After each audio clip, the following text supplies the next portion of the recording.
Nah, ini sebagian masalah yang berkaitan dengan kurban dan hewan kurban. Masalah-masalah lainnya bisa antum atau jamaah tanyakan. Insyaallah kita akan jawab sampai 15 menit ke depan. Silahkan bagi saudara-saudari yang mau bertanya, boleh bertanya langsung, boleh ditulis dan diajukan ke depan. Allahu a'lam bishawab. Ya, silakan. Ada sebagian masjid karena terlalu banyak daging kurbannya, jadi korbannya itu dihibahkan ke masjid lain, boleh? Ada sebagian tempat, sebagian masjid, karena di situ sudah terlalu banyak, lalu hewan kurbannya dipindahkan ke tempat lain. Boleh tidak? Boleh. Tidak ada masalah. Yang penting tetap kurban itu atas nama dia. Nanti orang di sana yang menjadi wakil bagi dia. Apalagi di tempat itu sudah terlalu banyak. Mungkin di tempat lain lebih membutuhkan.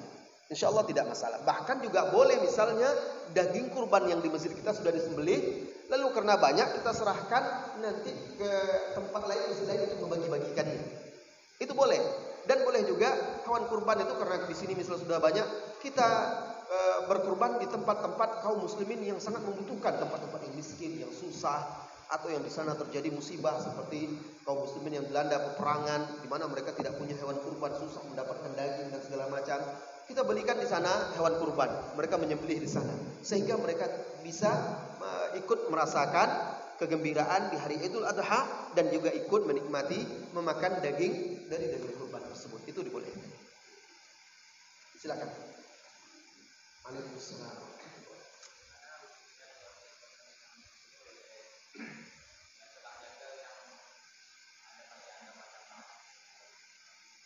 Ya.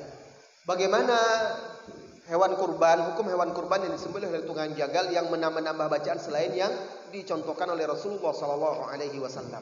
Kalau bacaannya itu bacaan yang mengandung syirik misalnya, itu tidak boleh.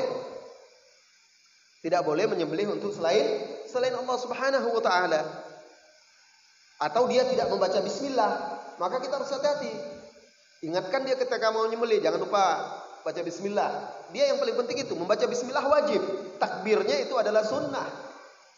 Kalau dia baca bismillah saja, itu sudah cukup sebenarnya. Tapi kalau ingin sempurna ditambah dengan takbir. Tapi kalau dia bertakbir cuma tidak baca bismillah, tidak boleh. Kalau dia sengaja itu menjadi bangkai, tidak boleh dimakan. Tapi kalau dia lupa, sebagian ulama mengatakan tidak apa-apa kalau lupa, karena memang Allah memaafkan al-khata', kesalahan, wan nisyan, dan kelupaan dari hambanya. Nah, kalau seandainya tambahan-tambahan tersebut tidak mengandung syirik, maka mungkin hanya lafaz-lafaz tambahan yang termasuk dalam kategori bid'ah, bukan syirik. Sembelihan tetap sah, daging tetap halal. Cuma tetap kalau bisa kita untuk bisa beribadah betul-betul sesuai dengan sunnah, tentu jauh lebih sempurna dan lebih afdal. Maka carilah tukang jagal atau penyembelih yang betul-betul paham hukum-hukum menyembelih. Misalnya, ada sebagian tukang jagal dia tidak paham hukum-hukum menyembelih. Dia mengasah, dia ingin menambah tajam ya. Dia asah goloknya atau pisaunya di depan hewan kurban. Itu dilarang oleh Rasulullah SAW, hukumnya makruh.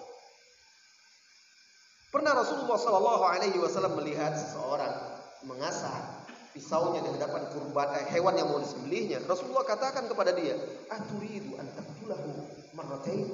Atau kama qala Nabi sallallahu alaihi wasallam, apakah engkau ingin membunuh hewan ini 2 kali? Karena dia hewan yang punya perasaan, tahu dia sudah insting dia lihat pisau itu parang itu dia mau dipotong. Dia udah ketakutan. Diasah di depan dia. Makanya itu termasuk perbuatan-perbuatan yang makruh. Begitu juga karena tidak paham tukang jagal itu atau sebagian panitia, hewan disembelih di hadapan hewan yang lainnya. Juga itu tidak boleh di dalam syariat atau di dalam adab dan etika menyembelih di dalam Islam. Itu juga ada larangannya di dalam hadis Rasulullah SAW. Karena hewan yang lain akan ketakutan. Di sini kita lihat bagaimana Islam itu penuh dengan rahmat. Rasulullah SAW berkata, "Fa idza dzabahta wa dzabahtum fa ahsinu adzabh." Apabila kalian ingin menyembelih, maka menyembelihlah dengan baik. Bahkan apabila kalian harus membunuhlah dengan baik. Tidak boleh dengan menyiksa. Ini termasuk menyiksa dan menyakiti hewan. Oleh karena itu juga disyariatkan, disunnahkan alat yang digunakan harus tajam.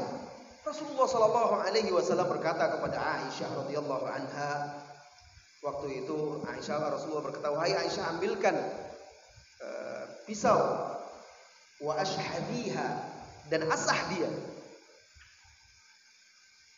Jadi Rasulullah sallallahu alaihi wasallam memerintahkan Aisyah untuk mengasah pisau itu. Ini disunahkan harus tajam, karena ketika dia tajam mudah putusnya, urat-urat yang harus putus di leher hewan tersebut, dan cepat prosesnya.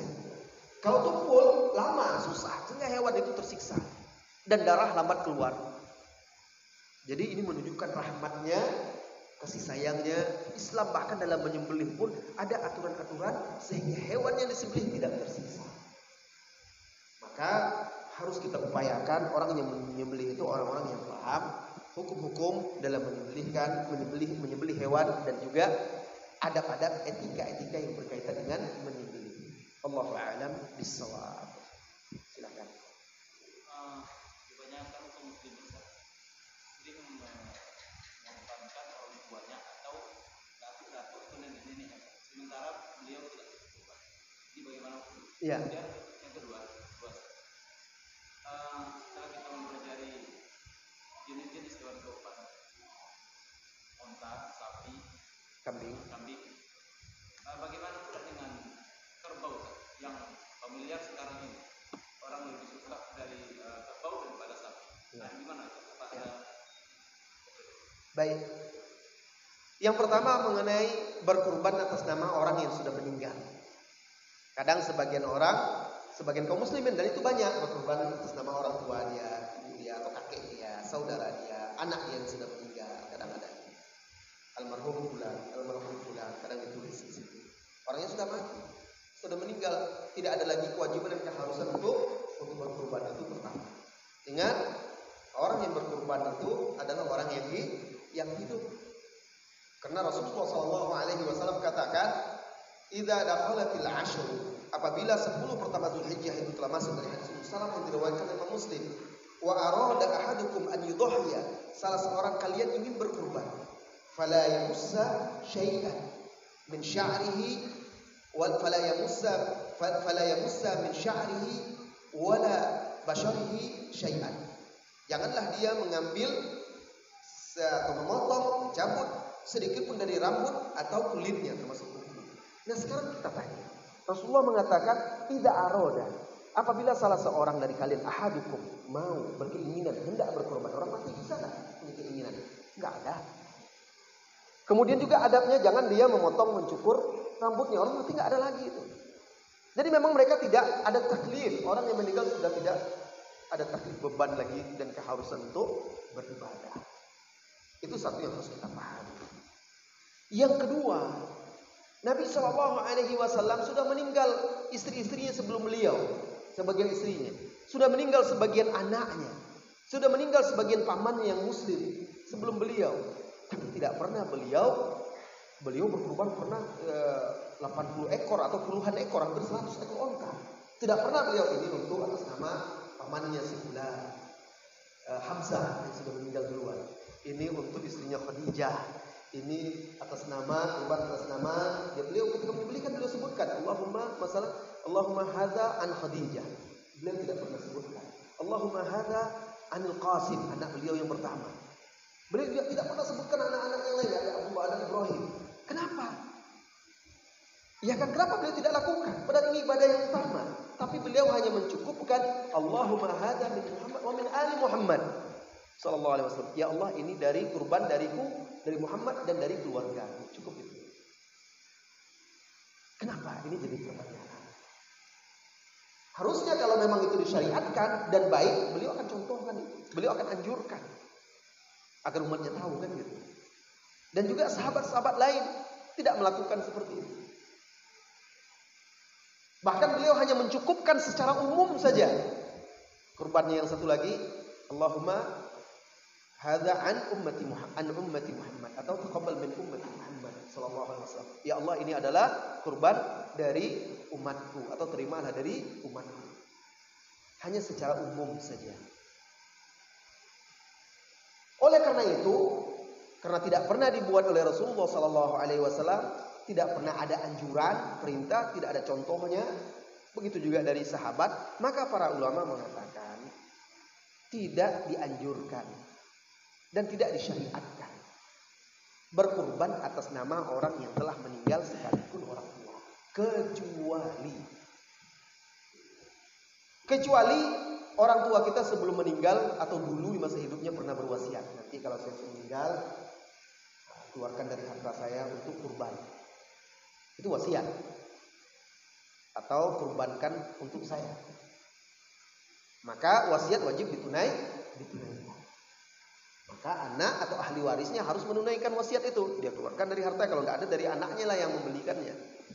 Tapi setelah ditunaikan sudah habis. Bukan setiap tahun pula ya. Itu kalau wasiat wajib. Atau orang tuanya punya nazar dahulu sebelum meninggal, tapi rupanya meninggal belum sempat dia membayar nazarnya. Kalau begini tahun ini saya bernazar untuk berkurban. Lalu meninggal sebelumnya, dia wajib dibayarkan nazarnya oleh anaknya. Berkurban walaupun orang tuanya sudah meninggal. Buatlah di situ mewakili atau atas nama orang tuanya. Tapi kalau seandainya tidak ada wasiat, tidak ada nazar, tidak ada hutangnya dan segala macam masa hidupnya, maka tidak disyariatkan untuk mengatasnamakan orang yang sudah meninggal. Tapi menurut sebagian ahli ilmi, sebagian ulama boleh diniatkan pahalanya untuk orang tua kita. Misalnya, ya Allah terimalah dariku, dari keluargaku dan orang tua yang sudah meninggal. Nah, karena memang kurban anak otomatis dia akan dapat mengalir pahalanya kepada orang tua. Sebagian ulama mengatakan kalau diniatkan seperti itu boleh, tapi kurbannya tetap atas nama dia, bukan nama yang sudah meninggal. Ini yang pertama ya. Kemudian masalah yang kedua, masalah apa tadi? Kerbau. Disebutkan di situ bahimatul an'am. Sebenarnya bahi yang disebutkan di situ adalah bahimatul an'am. Bahimatul an'am itu hewan ternak berkaki empat. Nah, makanya di situ jenis-jenisnya banyak. Onta dengan jenis-jenisnya. Onta itu berjenis, ada yang punuknya satu, ada yang punuknya dua. Ya, sapi dengan ragam-ragamnya, sapi ini pun banyak. Maka tidak ditetapkan sapi yang seperti apa. Ya, ada sapi yang model di India lain pula lagi. Ada sapi yang ada punuknya, ada ininya. Ada sapi yang pokoknya sapi setiap daerah negara beda-beda bentuknya. Nah, kerbau itu termasuk bagian dari sapi, jenis sapi-sapi ini juga termasuk dari hewan ternak yang memang sudah biasa dari dahulu dijadikan hewan ternak, dimanfaatkan dagingnya, ya, susunya dan seterusnya. Begitu juga kambing ini macam-macam. Kambing di Australia beda lagi, dia domba di Australia tidak ada ekornya. Memang tak ada ekornya. Ya, makanya itu dibahas oleh para ulama bagaimana berkurban dengan domba Australia. Ada dibahas secara khusus. Kenapa? Karena dia nggak punya ekor. Beda dengan domba-domba yang lainnya. Ada sebagian maqtu'ul zain. Disebutkan oleh para ulama seperti itu. Tetap boleh. Tidak ada masalah karena memang jenisnya seperti itu. Bahkan ada yang tidak bertanduk. Dia jenisnya domba ini tidak punya tanduk. Tidak ada masalah juga. Bukan dia karena dia usianya masih kecil, memang jenisnya tidak bertanduk. Oh, ini belum ada tanduknya, masih kecil ini, kata orang nanti kan. Dia memang jenisnya nggak punya tanduk. Nah, jadi dia banyak jenis-jenisnya pula. Di sebagian tempat ada lagi jenis kambingnya itu tanduknya panjang. Ada pula jenis kambingnya bulunya panjang-panjang, lebat-lebat. Di Afrika jenisnya kambing di Afrika lain lagi. Ini jenis-jenisnya saja ya.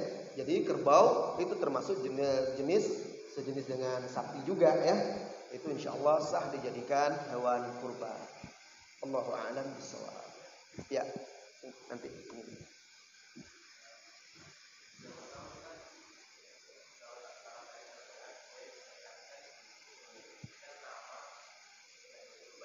Ya, kalau kita mewakilkan ya.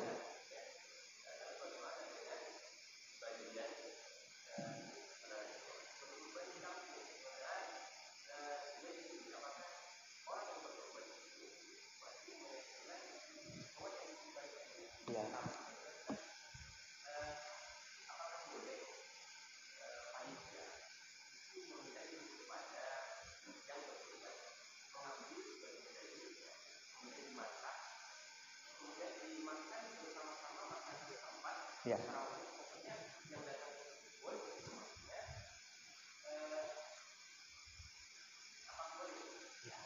Baik, ada dua ya. Yang pertama, apakah orang yang berkurban wajib menyaksikan?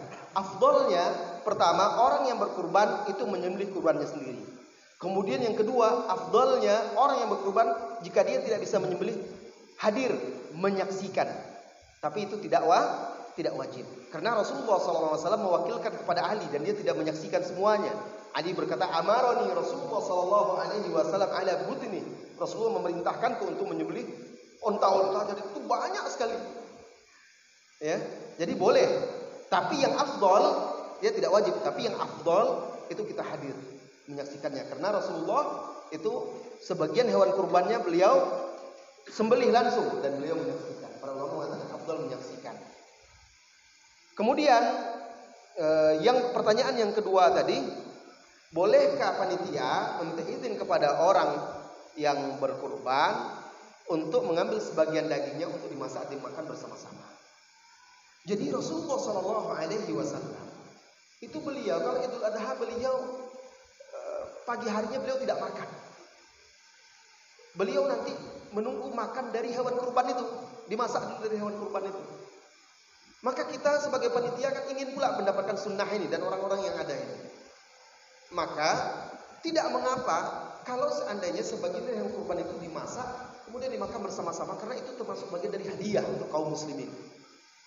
Karena orang yang berkurban itu dagingnya kan dibagi 3, untuk dia, kemudian untuk hadiah, kemudian untuk sedekah. Dan dia sudah amanahkan, sudah wakilkan kepada orang, berarti dia sudah mengizinkan. Yang untuk dia sudah dapat bagiannya. Selebihnya itu dia sudah berikan kewenangan kepada panitia untuk disedekahkan dan untuk dihadiahkan. Nah, yang itu termasuk bagian dari hadiah. Jadi kaum muslimin itu bukan upah. Maka siapa saja yang mau datang silakan makan bersama-sama, bergembira dengan kaum muslimin dari hasil itu, sehingga dapatlah sunnah memakan dari hewan kurban tersebut. Karena Rasulullah menahan tidak makan, tidak minum, tidak dikatakan oleh para ulama seperti berpuasa, dia menahan dari makan sampai beliau makan dari hewan kurban itu. Nah, kalau ditunggu sampai selesai semuanya, kadang sampai sore ya, maka sebagian panitia itu didahulukannya yang untuk dimasak itu. Misalnya kambing dulu disegerakan agar bisa makan siang bersama-sama dengan kaum muslimin. Insya Allah itu dulu. Itu tadi dia duluan. Nanti antum nanti. Silakan. Waalaikumsalam.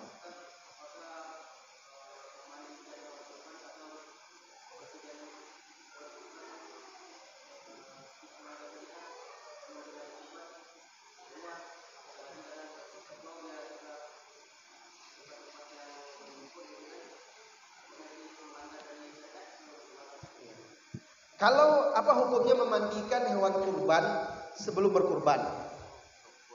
Kalau sebagian orang memandikan kemudian dibagi wangi-wangian apa, kalau disertai keyakinan bahwa itu adalah untuk kesempurnaan kurban, maka itu tidak ada dasarnya.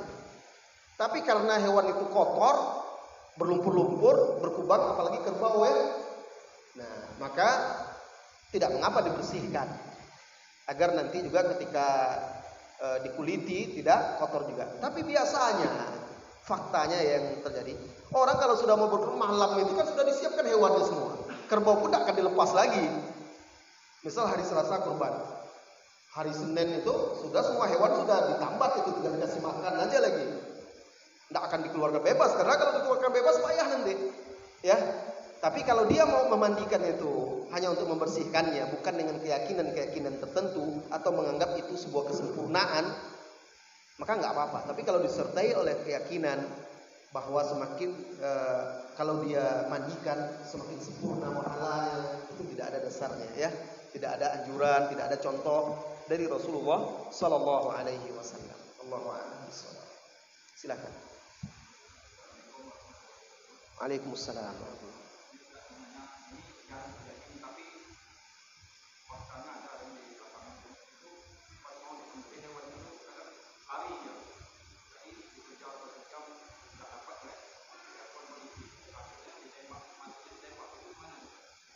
Ya. Di sebagian tempat terjadilah hewan mengamuk, sapi mengamuk dan tidak bisa ditangkap, tidak berhasil ditangkap, bahkan menelan korban. Ada yang kena tendang, ya, ada yang kena tanduk. Sebanyak orang tidak sanggup lagi kan. Akhirnya karena dikhawatirkan membahayakan, maka dipanggillah aparat lalu ditembak. Apa hukumnya? Tidak apa-apa karena ini sudah darurat. Ini sudah darurat. Namun kalau bisa ketika ditembak itu jangan ditembak bagian yang vital. Cukup untuk melumpuhkan saja. Misal ditembak kakinya. Ya, ditembak kakinya dia sudah tidak sanggup lagi. Ya sudah tengkak-tengkak dia, lebih mudah untuk menangkapnya. Tidak bisa sekali tembak kakinya, masih tembak yang satu lagi. Akhirnya dia sudah jatuh, tapi masih bisa disembelih. Ya. Tapi kalau memang tidak memungkinkan lagi, maka boleh dia membaca bismillah ketika itu. Baca bismillah, Allahu Akbar, dan mewakili sebagai ganti dari menyembelihnya itu tembak. Karena kalau di tempat yang vital, biasanya dia tidak lama setelah itu dia mati. Oleh karena itu, kalau memang terpaksa seperti itu, di sebagian tempat kan seperti itu. Saya juga pernah saksikan ada video-video seperti itu. Dipanggil polisi, kerbau, sapi mengamuk, dikejar-kejarnya orang, terpaksa polisi lagi ya menembaknya. Usahakan ditembak bagian-bagian yang tidak membuat dia langsung mati. Mungkin kakinya, ya, bagian kaki belakang khususnya. Kalau bagian depan itu dikhawatirkan kalau dari samping juga akan kena ke tempat-tempat yang vital di dalam tubuhnya. Bisa kena jantungnya, paru-parunya, sehingga dia langsung mati. Ya, Allahu a'lam bishawab. Ya. Waalaikumsalam.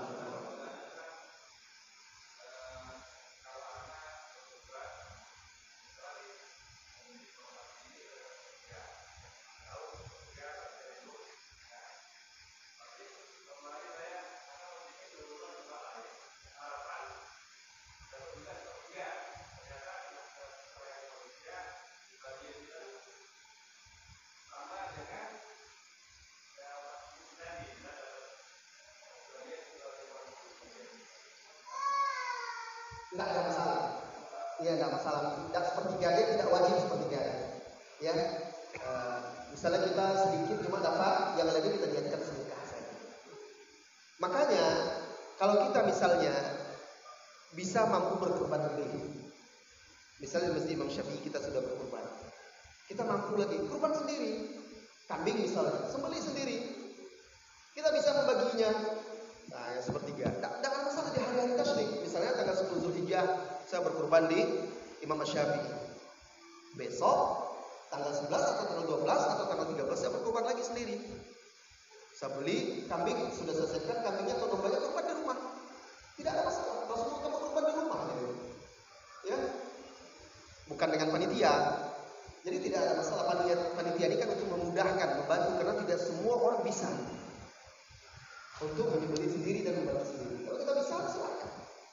Tapi kalau kita ikut di panitia dan kita berhak, misal saya minta jatah 1/3.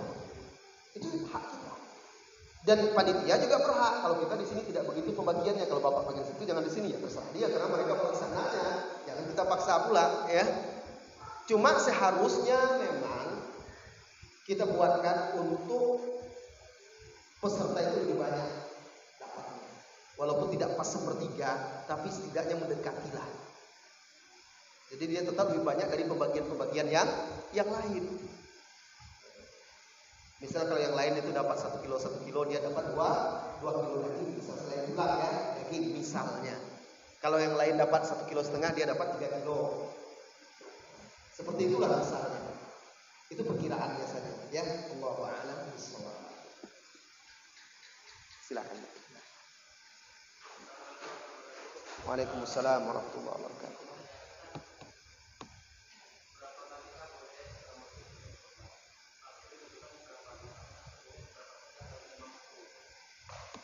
Berapa kali ini maksudnya setiap tahun gitu. Kalau dia Rasulullah SAW dalam hadis Imam Ahmad yang kita bacakan tadi, ala kulli baitin, atas setiap rumah itu fi kulli amin adha, setiap tahunnya ada satu kurban. Hadis diriwayatkan oleh Imam Ahmad yang saya sebutkan tadi, Tirmidzi juga meriwayatkannya dan mengatakan hasanun gharib, tapi Al-Khattabi mengatakan isnaduhu dhaif. Namun para ulama menjelaskan memang yang disyariatkan itu setiap tahun itu satu. Kalau kita punya kelebihan dan mampu, silahkan Rasulullah tiap tahun berkurban. Dia berkurban dengan 2 domba dan berkurban dengan puluhan ekor onta. Itu tergantung kemampuan kita. Kalau tahun ini kita berkurban, tahun depan kita tidak mampu, ya tidak masalah. Ya. Hukumnya mayoritas ulama mengatakan sunnah muakkadah. Sebagian ulama lagi ada mengatakan wajib. Tetapi kalau kita betul-betul kaji dalil-dalilnya, maka pendapat yang sunnah muakkadah ini lebih kuat. Dalil yang paling kuat ulama yang mengatakan wajib itu salah satunya ada mereka membawakan dalil hadis Rasulullah SAW yang mengatakan man kana lahu sa'ah, barang siapa yang memiliki kemampuan falam yudhi, lalu dia tidak berkorban, fala yaqrabanna musallana, janganlah dia mendekati musalla atau tempat salat kami. Ini tidak sahih dari Nabi SAW, itu mauquf. Mauquf artinya sanadnya hanya sampai kepada sahabat, perkataan sahabat, sehingga tidak bisa menjadi dalil tentang wajibnya, tapi itu bentuk penekanan keutamaannya. Ya. Terakhir.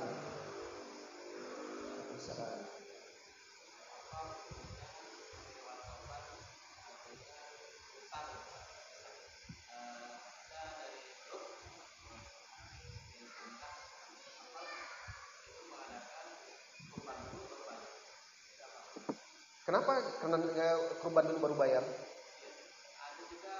Alasannya kenapa? Alasannya? Saya pengen tahu dulu alasannya apa. Kenapa kok dibuat gitu? Kok enggak cash saja langsung? Ya.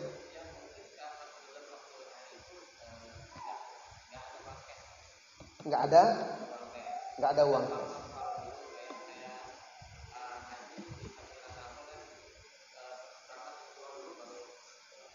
Dia begini, kalau dia sudah jauh sebelum berkurban itu sudah dia ikut, nah ini masalahnya. Misalnya kita berkurban tahun depan, tahun ini kita sudah mulai mendaftarkan nama kita, seperti itu. Oh, mendadak dia misalnya masuk 1 Zulhijjah, siapa yang ingin ikut berkurban?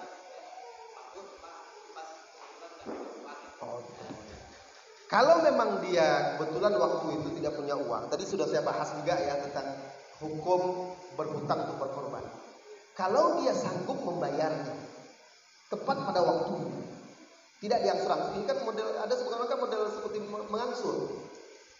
Ya, nanti dia kalau seandainya dia modelnya mengangsur, dia mengatakan hewan kurbannya berapa harganya, 2,5 juta, diangsur lebih daripada itu nggak boleh, karena dia meminjamkan uang jadi riba.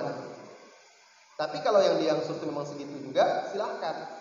Cuma kalau ternyata dengan berhutang itu memberatkan dia, susah dia membayar, tidak ada disyariatkan untuk dia berkurban. Tapi misalnya seperti saya contohkan tadi, sekarang ini kan akhir bulan ini berkurbannya sudah tanggal 20. Dia terima gaji di awal bulan. Sekarang dia belum, duit tidak ada, tapi awal bulan nanti dia bisa bayar. Dia hutang dulu. Itu bisa, tidak ada masalah, ya. Yang jelas dia sanggup membayarnya dan tidak memberatkan bagi dia. Allahu a'lam bishawab. Tadi terakhir sebenarnya tidak apa-apa lah, terakhir ya. Waalaikumsalam. Ya.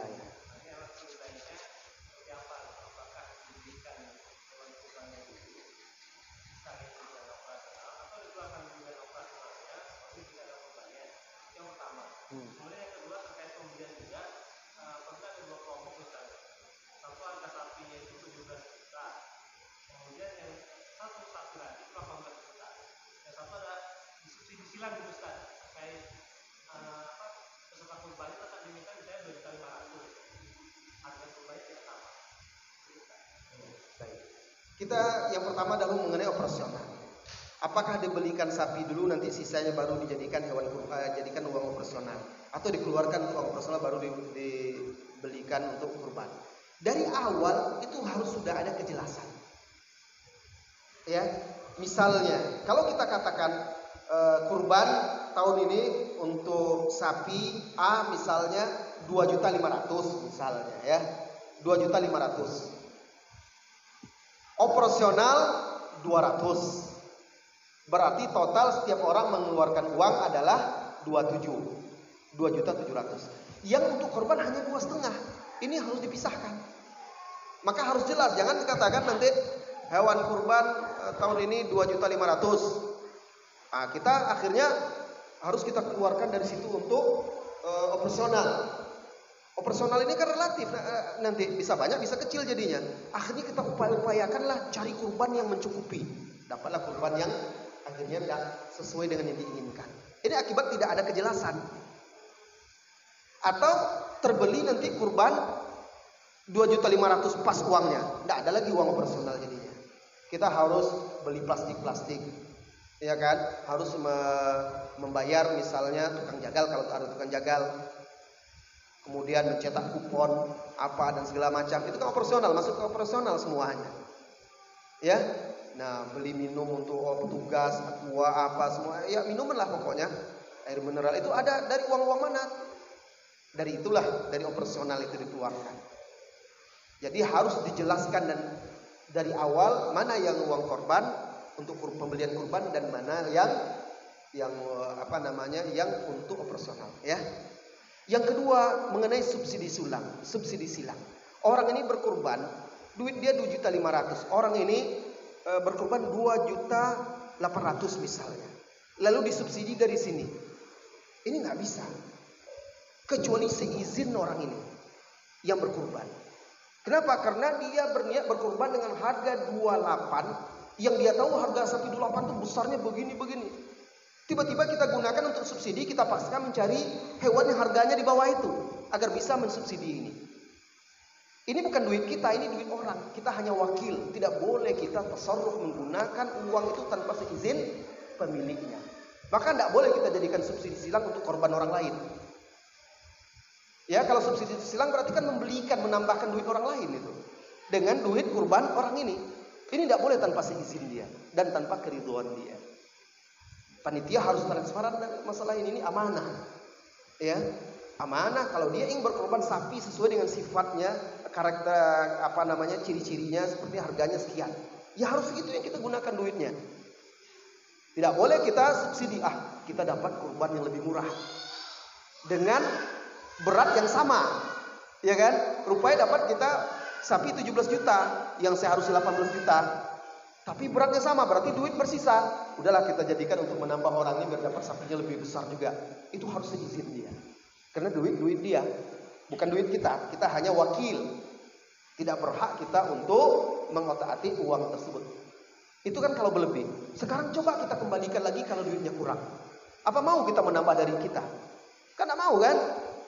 Akhirnya kan Pak kumpulkan lagi 7 orang itu, ternyata kita nggak dapat sapi seharga 27 satu orang itu, kurang duitnya, tambahlah 28 lagi 2.800.000. Kita terpaksa gitu, kita nggak mau juga duit kita dipakai ke situ. Itu menandakan kenapa? Karena itu bukan milik kita. Begitu juga sebaliknya, tidak boleh kita sembarangan menggunakan harta orang itu tanpa seizin dari pemiliknya. Ya, Allahu a'lam bishawab. Kaum muslimin dan muslimat, saudara-saudari semuanya. Sudah cukup panjang kita ya berbicara dan bertanya jawab. Saya rasa cukup sampai di sini. Mudah-mudahan bermanfaat. Lebih kurangnya saya mohon maaf. Wassallallahu wasallam ala nabiyyina Muhammadin walhamdulillahirabbil alamin. Assalamualaikum warahmatullahi wabarakatuh.